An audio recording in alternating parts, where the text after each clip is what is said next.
ça cette semaine. La télévision est cruelle, elle montre les choses dans leur froide réalité clinique et ne détourne pas la tête par gêne ou par pudeur, comme nous les humains le ferions. Par exemple, l'autre jour, à la séance des questions à l'Assemblée nationale, alors d'abord, je vous rappelle comment ça se passe. Les députés arrivent à 15h, prennent des pauses devant les caméras de France 3 et s'en vont à 16h, dès que ça a cessé de filmer. Alors, la séance est doublée pour les sourds-muets. Alors moi, ce que j'aime bien, c'est regarder la petite dame qui est en bas à droite de l'écran quand elle dit les noms. Parce que les noms, c'est les particularités physiques. Tu vois, pour Chirac, elle fait comme Louis de Funès dans Oscar, avec le nez et tout ça. Bon, ouais. Je pourrais vous dire le nom de tous les membres du gouvernement, les ministres et tout, en langue des signes, mais ça passe pas à la radio. Au hasard de Végian, c'est bon. Alors...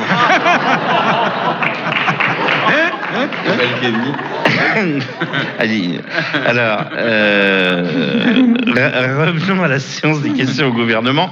La première question est posée pendant que tout le monde s'installe. Vous voyez, ils reviennent dans un espèce de joyeux brouhaha. Ils sont assez heureux, ils sont contents. Personne n'écoute. Les députés rougeaux, ils s'interpellent de travée en travée. Ça va. Et toi, Simone et tout. Bon, t'as bouffé où à midi? J'ai bouffé au resto de l'Assemblée, mais j'aurais pas dû prendre la cassolette de fruits de mer. Parce que voilà. Et alors, justement, le premier député à questionner le Premier ministre fut un apparenté communiste de l'Isère qui s'appelle Gilbert Biessy. Alors, oui, il faut que je vous explique autre chose, c'est que tous les présents qui sont là s'agglutinent autour du type qui pose la question, un peu comme une mêlée de rugby, pour faire croire qu'ils sont nombreux, tu vois. Mais dès qu'il y a un plan large, tu vois qu'après, il n'y a plus personne. Quoi. Donc c'est ridicule. Alors il s'assied autour de l'orateur qui pose sa question et il hoche la tête pour bien montrer qu'ils sont tout à fait d'accord avec lui, d'un air pénétré, tu vois, alors qu'ils pensent cassolette de fruits de mer. Alors donc...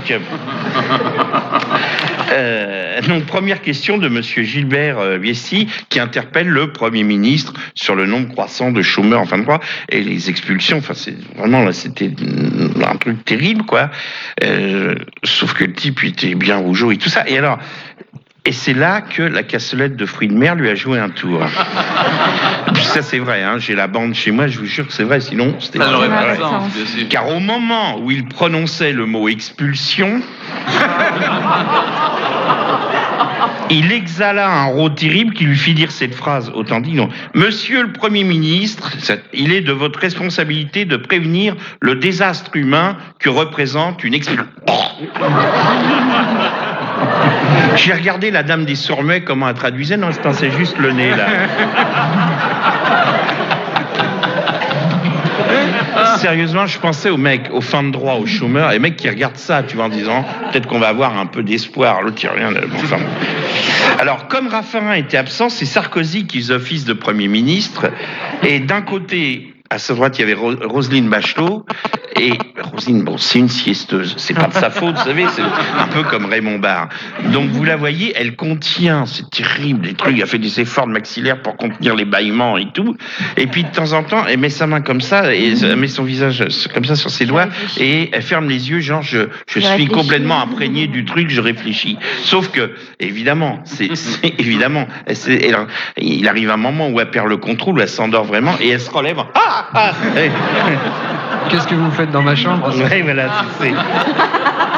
C'est-à-dire qu'elle regarde Sarkozy, elle regarde...